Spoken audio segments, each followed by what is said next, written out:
अस्सलाम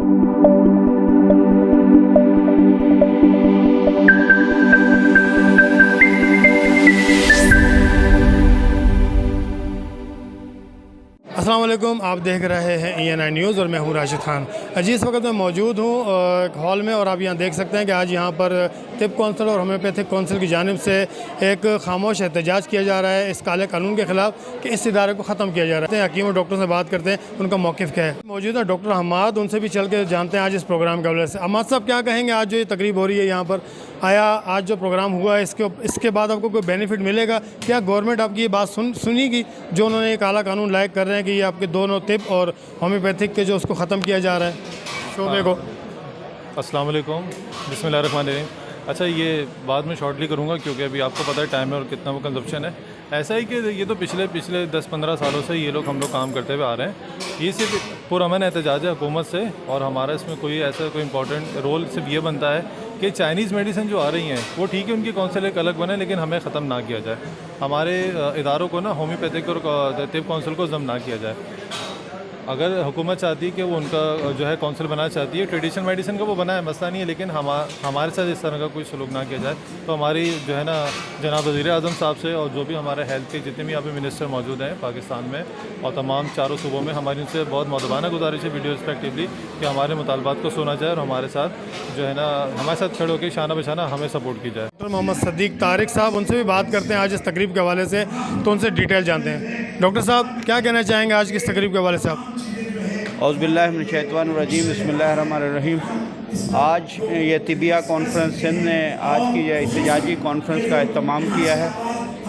मैं all Pakistan homeopathic medical alliance के चेयरमैन की हैसियत से इसमें शिरकत कर रहा हूँ और हम समझते हैं कि हुकूमत पाकिस्तान ने जो मौजूदा ये बिल लाने की कोशिश कर रही है, जो कि काला कानून, हम समझते हैं कि तिब की कौंसल और होम्योपैथी की कौंसल ख़त्म करके कोई नई खिचड़ी कौंसल बनाने की कोशिश कर रही है।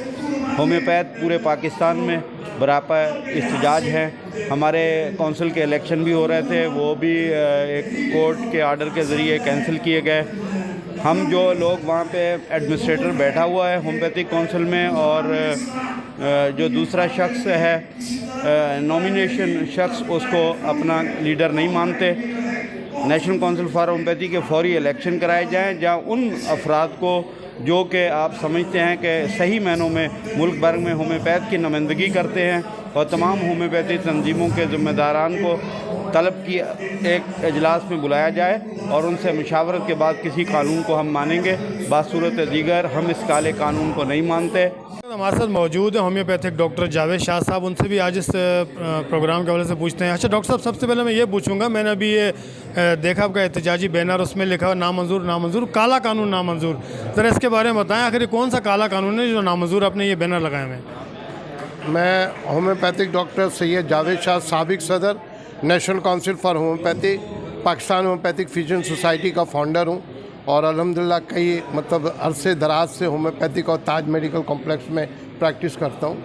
मैं जो ये काला कानून जो आ रहा है, ये असल मानों में होम्योपैथिक और तिब ने जो है वो पूरे पाकिस्तान में तकरीबन 45% लोगों का इलाज मुआलिज कर रहे हैं, जबकि हुकूमत का कोई ख़र्च इस पर नहीं आता, बल्कि उल्टा हम टैक्स भी देते हैं, सालाना रिटर्न भी भरते हैं, फिर उसके अलावा जो दवाइयाँ हमारी सेल होती है उस पर भी टैक्स है।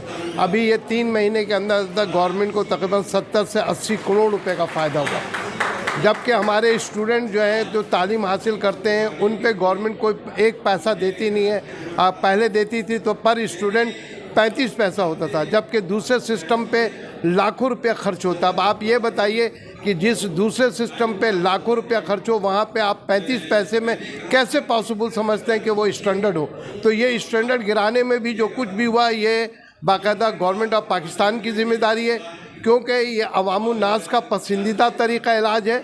आवाम जो है जब वो बड़े बड़े अस्पतालों और बड़े बड़े डॉक्टरों से नाउम्मीद होती है तो वो हकीम के पास या होम्योपैथ के पास आती है। और अल्हम्दुलिल्लाह जब से पाकिस्तान कायम अमल में आया है उस वक्त से लेके अभी तक होम्योपैथिक डॉक्टर और एलोपैथिक डॉक्टर के जो मरीज़ होते हैं वो होम्योपैथ से और हकीम के पास आते हैं। तो मैं ये कहूँगा कि ये जो कर रहे हैं ये वो काउंसिल बना रहे हैं जिसका ना तो कोई तालीमी इदारा है ना कुछ है। ये पता नहीं, इनका कहना IMF, भाई IMF ने अगर खर्चे के लिए कहा तो जब हम लोग कोई खर्च हम पर है ही नहीं है तो फिर हमें जम करने की क्या ज़रूरत है।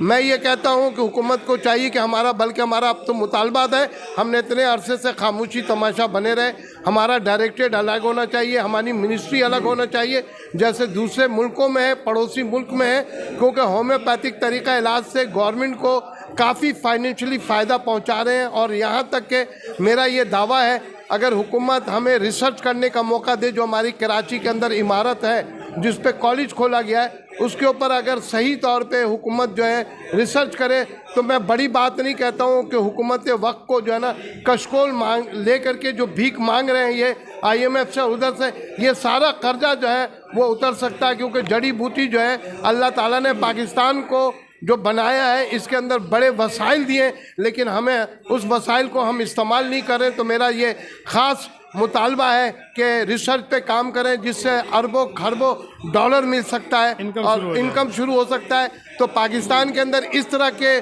साजिशें ना की जाएं जिससे आवाम को महंगाई का सामना करना पड़ा। इलाज के लिए आप देखें कि लोग लाखों रुपए भी खर्च करके जो है ना वो लाखों रुपए भी खर्च करके जो है वो मामला जो है वो नहीं कर पा रहे, इलाज करा पा रहे। तो मैं यही कहूँगा आप लोगों की तरफ से, और ख़ास तौर पे मैं आप सबसे दरख्वास्त करूँगा जो हमारे मीडिया के लोग हैं वो, क्योंकि मीडिया का रोल है, क्योंकि मीडिया हमेशा हेल्थ पे काम कर रही है और बहुत अच्छा काम कर रही है। तो मैं मीडिया से गुजारिश करूँगा कि रोज़ अपने चैनल पे आपके होम्योपैथिक और तिब काउंसिल की जो खुसूसियात है उसको उजागर करें, इस तरीक़े इलाज को जो है ना बाकायदा सही तौर पे इस्तेमाल करने का जो सिलसिला है लोगों को उससे मुस्तफ़ीद होने दें।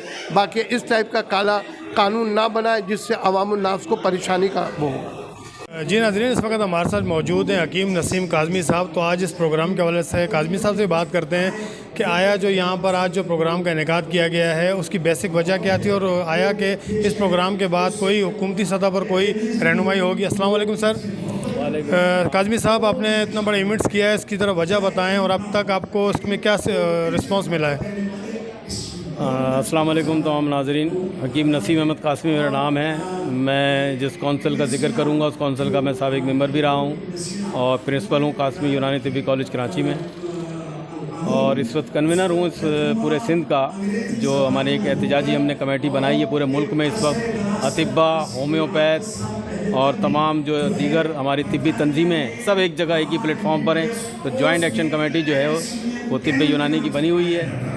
जो इस मुजव्वज़ा एक्ट है क्या, ये एक राइट साइजिंग के नाम पे हुकूमत वक्त इस बिल को लेके आ रही है और मिनिस्ट्री ऑफ हेल्थ ने इस पे काम किया है, जो ड्राफ्ट की शक्ल में अभी हमें दिया गया है हमारी कौंसल को, और कहा है कि उसको आप ओके करें। हमारी कौंसल इसको यकसर मुस्तरद कर चुकी है और उन्होंने कहा है कि उनके सिर्फ 11 लाख रुपए सालाना हुकूमत वक्त हमें देती है, सालाना तनख्वाहों की मद में, जबकि हमारा इससे ज़्यादा का बजट है जो हम खुद जनरेट करते हैं और ऑटोनोमस बॉडी के तौर पे ये कौंसलें UOH 1965 के वजूद के तहत चल रही हैं। लेकिन वो 11 लाख रुपए राइट साइजिंग की आड़ में हमें ख़त्म किया जा रहा है। जो नई कौंसल है उसमें तिब्बे यूनानी का नाम भी नहीं है। वो एक डेफिनेशन में तो शामिल कर रहे हैं, लेकिन जो मेन जो एक्ट का नाम है वो है national traditional complementary alternative system of medicine. इसमें कहाँ है तिब्बे यूनानी, कहाँ है होम्योपैथी, कहाँ है बायोकेमिक, कहाँ है आयुर्वेदिक। सर, आपका मकसद ये है कि ये चाहते हैं कि तिब और जो होम्योपैथिक है इसको मुस्तकिल तौर पर ख़त्म किया जाए। जी, उनका मकसद यही है कि इसको ख़त्म किया जाए। हमारा एक सवाल यही है ना कि चलें जी 11 लाख को छोड़ें, बात यह है कि इसमें हमारा नाम शनाख्त ख़त्म की जा रही है और उसमें शामिल किया जा रहा है कि जिस यानी कि तरीके इलाज का ना कोई मुआलिज यहाँ पर पाया जाता है, ना ही यहाँ पर कोई उसका एजुकेशन का अदारा है। जब जिसका एजुकेशन का अदारा ही ना हो, जिसके मुआलिजीन ही ना हो और जिससे आवाम को पता ही ना हो, जिसको आवाम का, ये दुनिया में और जगह है, हम नहीं कह रहे कि ये नहीं है। भाई वो अगर आना चाहते हैं, वो उनकी दवाएं अपनी लाना चाहते हैं, तो उसके जो हामलीन अगर जो वहाँ के हैं वो यहाँ पर आके रजिस्टर्ड हो जाए हमारी काउंसिलों में। हम तो मना नहीं कर रहे, उनका रास्ता रोक रहे हैं। अच्छा, आपको कोई एतराज़ नहीं है इसके ऊपर? नहीं, आने पे कोई एतराज़ नहीं है, लेकिन हमें कह रहे हैं कि हमारी शनाख्त क्यों ख़त्म कर रहे हैं। वो आ जाएं और हम उनको रजिस्टर, हमें अमेंडमेंट कर दें हमारे UH 1965 के एक्ट में, उनको भी शामिल करें, उनको रजिस्टर्ड हम करेंगे। हमारे पास तो पूरा सिस्टम है ना भाई, एजुकेशन का भी है, रजिस्ट्रेशन का भी है, और यहाँ की हेल्थ केयर कमीशन भी इससे आगा है, सारा सब है। तो जो सिस्टम एग्जिस्ट कर रहा है, जो आवाम का 80% तरीके इलाज जो है वो इसी पे इक्तफा करता है और सस्ता तरीन इलाज है। ये जो ला रहे हैं ये महंगा तरीन है, ये आवाम की दस्तर से भी निकल जाएगा। एक मैं मामूली सा जिक्र करता चलूँ, बहुत लंबी बात हो जाएगी, कि मोरिंगा के नाम पर TCM की दवा बनी है। 30 कैप्सूल उन्होंने बनाए हैं और उसकी 2000 रुपये कीमत रखी है, जबकि वो 20 रुपये की भी चीज़ नहीं है। हमारे अतिबा हजरात उसको बहुत ज़्यादा उसको पैकिंग भी करेंगे तो 100 रुपये का वो दे देंगे आपको 30 कैप्सूल। तो कहाँ 100 रुपये और कहाँ आप ले जा रहे हैं 2000 रुपये। तो आवाम के ऊपर ये मारा जा रहा है शिकंजा, ये कुछ और लोग हैं। आपका कहना ये है कि जो अभी जो इलाज लाया जा रहा है, अगर तिब और होम्योपैथिक जो इलाज 100 रुपये में कर रही हैं, वही इलाज वो जो है ना 1000 रुपये में करेंगे? इससे भी ज़्यादा होगा, क्योंकि उनको ने रजिस्टर्ड कराई हैं दवाइयाँ और उनकी दवाइयाँ बहुत महंगी हैं। वो इतनी सस्ता इलाज नहीं है, वो इस एलोपैथिक से भी महंगा है। तो हम ये चाहते हैं कि हम वो अपना बेचना चाहते हैं, चीज़ें बेचें, कोई नहीं, आवाम जो लेना चाहे लेगी, लेकिन हमारी शनाख्त तिब्ब यूनानी, तिब्ब इस्लामी, होम्योपैथिक जो पाकिस्तान बनने से लेके उससे पहले से चल रही है, पाकिस्तान बनने के बाद 1965 के एक्ट के तहत चल रही है, इसको ना ख़त्म किया जाए और ना इसके ऊपर कोई शब्द खून मारा जाए। इसके लिए हम भरपूर एहतजाज भी कर रहे हैं और करते रहेंगे, और इसको किसी सूरत में भी पाकिस्तान की आवाम के ख़िलाफ़, और मैं तो कहता हूँ हुकूमत वक्त को भी नाखून ले, ये होश के नाखून ले। इनके ख़िलाफ़ साजिश कर रहे हैं कुछ चंद बैठे हुए अफराद जो उनको बता नहीं रहे हैं कि इसकी हक़ाइक़ क्या हैं, जिनको पता ही नहीं है कुछ क्या हो रहा है। तो इंशाअल्लाह हमारी जल्द मुलाकात स्टैंडिंग कमेटी से, हम इत्तेहादी जमातों से भी दरख्वास्त करेंगे, अपोजिशन जमातों से भी, कि वो भी इस पर आवाज़ उठाएं और इस बिल को बिल्कुल भी रिजेक्ट करें अगर ऐसा बिल कोई कौमी असम्बली में आता है। जिस वक्त हमारे साथ मौजूद हैं प्रोफेसर हकीम मंसूरुल अज़ीज़ साहब, उनसे हम बात करते हैं आज इस प्रोग्राम के हवाले से कि आया आज इस प्रोग्राम में उन्होंने क्या लाया अमल बनाया कि किस तरह आगे जो है ना अपनी इस तिब कौंसल और जो है होम्यो कौंसिल को लेकर चलना है। अस्सलाम वालेकुम सर, आज इस प्रोग्राम के हवाले से बताएं कि क्या अवेयरनेस आई है जो आपके यंग डॉक्टर हैं और आने वाले जो आपके स्टूडेंट हैं, और आए जो गवर्नमेंट इस आपके इदारों को ख़त्म करने के लिए साजिशें कर रही हैं, उसके हवाले से आप क्या कहेंगे? जी, बिस्मिल्लाहिर्रहमानिर्रहीम। दोस्तों, ऐसा है कि ये जो गवर्नमेंट ऑफ पाकिस्तान है, WHO की वजह से अलमाता डिक्लेरेशन के मुताबिक इस बात पे बाउंड है कि मुकामी तिब्बें जितनी भी हैं उनसे काम लिया जाए, और WHO ही के तज्ज़िया के मुताबिक इस वक्त पाकिस्तान में 80% देहाती आबादी इस तिब के ज़रिए से इलाज मुआलजे से मुस्तफ़ीद हो रही है। और इन दोनों तज्ज़ियात को और उन अहकामात को और उन नज़रियात को देखकर इकट्ठा किया जाए तो पाकिस्तान के तमाम अकाबरीन हुकूमत के लिए ये ज़रूरी है कि वो तिब को इसकी यूनानी शनाख्त के साथ कौमी तामीर सेहत के लिए इस्तेमाल में लाएं। लेकिन गवर्नमेंट ये करना चाह रही है कि इसकी बजाय इसमें कुछ और तिब्बों को शामिल करके और होम्योपैथिक और तिब को इकट्ठा करके, जो कि एक एक्ट के तहत तो इकट्ठी थीं लेकिन कौंसलों के तहत अलग अलग थीं, इन सब को इकट्ठा करके एक मलगूबा सा बनाकर अपनी जान छुड़ाना चाह रही है। लेकिन अतिब्बा इकराम ऐसा नहीं होने देंगे, होम्योपैथिक डॉक्टर ऐसा नहीं होने देंगे, और हम इस बात पर मुत्तहिद हैं। दूसरी रही ये बात कि हम ऐसा क्यों करना चाहते हैं, तो मैं मीडिया के ज़रिए ये पैगाम देना चाहता हूँ कि नज़रियात हमेशा मुख्तलिफ होते हैं। इन नज़रियात की वजह से ही अक़दामात मुख्तलिफ होते हैं। इन अक़दामात के ऊपर बुनियाद बनती है तरीक़े इलाज की, वो मुख्तलिफ होते हैं। और जब तरीक़े इलाज मुख्तलिफ होते हैं तो उनकी यूनिटी और उनके अफराद भी मुख्तलिफ होते हैं। और इन सब को एक जगह पर इकट्ठा करने का मतलब ये है कि हमने एक मलगूबा बना दिया जिसमें खिचड़ी भी नहीं है, वो डॉक्टर साहब ने खिचड़ी का कहा था, ये खिचड़ी भी नहीं बनती, उसका फिर एक टेस्ट होता है, फिर एक मकसद होता है, फिर एक फ़ायदा होता है। इसमें तो किसी चीज़ का कोई फ़ायदा नहीं है, इसलिए कि दोनों तरीके इलाज एक दूसरे के बरअक्स हैं। एक इलाज बिज़िद है और एक इलाज बिलमिसल है। डॉक्टर साहब ऐसा ही है? बिल्कुल ऐसा ही, नज़रियाती तौर पर दोनों अलग अलग हैं। हम एक मरीज़ को कैसे कहेंगे कि वो एक वक्त में होम्योपैथिक दवाई और एलोपैथिक दवाई और यूनानी दवाई इकट्ठी कर ले, ये मुमकिन नहीं होता।